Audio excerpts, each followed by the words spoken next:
The following tribute is dedicated to the courageous men and women who served and continue to serve the American people in the aftermath of 9/11.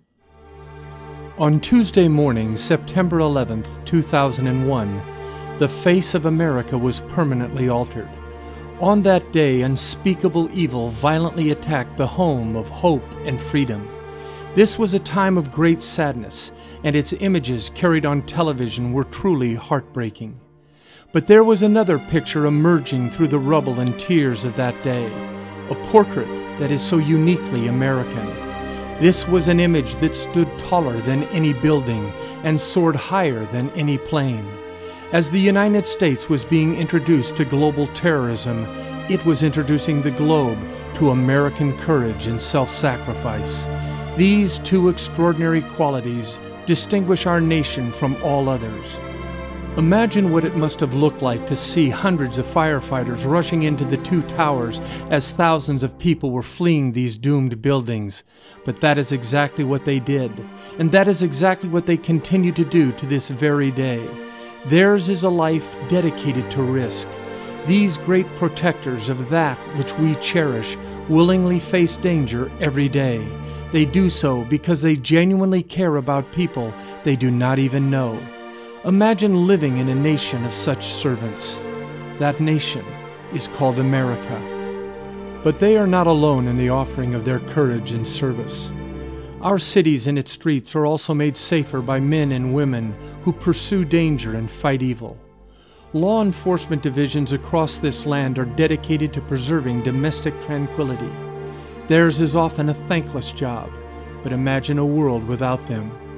These contemporary knights who wear the badge have dedicated their lives to making our lives better, and all too often they must make the ultimate sacrifice to ensure that happens. Finally, this great nation is blessed with the finest military in human history. However, its greatness is not in its might or power, it is in its character. Those who defend our liberties do not fight against what they hate. They fight for what they love. For this cause, they will go to distant lands. They will even surrender their freedom for a season so that their countrymen will never have to surrender theirs. This is what terrorism met on a beautiful summer morning just a few years ago, and what it will continue to meet every moment it raises its ugly head against this land. A final thought. As our nation ponders what lasting tribute can be offered where two great towers once stood, our hearts must never forget the magnificent acts of bravery that left their mark on that day. In truth, our nation is not about buildings. It is about the enduring principle of sacrifice. Perhaps Ralph Waldo Emerson put it best.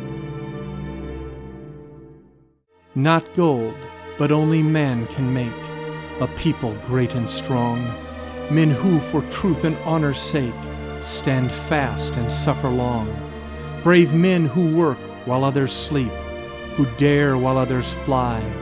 They build a nation's pillars deep and lift them to the sky. What can a nation do for those who have done so much for them? What words can they express? What tribute can they offer? America owes these noble guardians of freedom a debt that cannot possibly be paid. Perhaps that is what makes these marvelous men and women so precious. For in truth, they do not seek accolades. Theirs is not the pursuit of fame and recognition. They measure their success by lives saved and liberties preserved. Thankfully, their service is a light that cannot be extinguished by any act of evil perpetrated by enemies, foreign or domestic.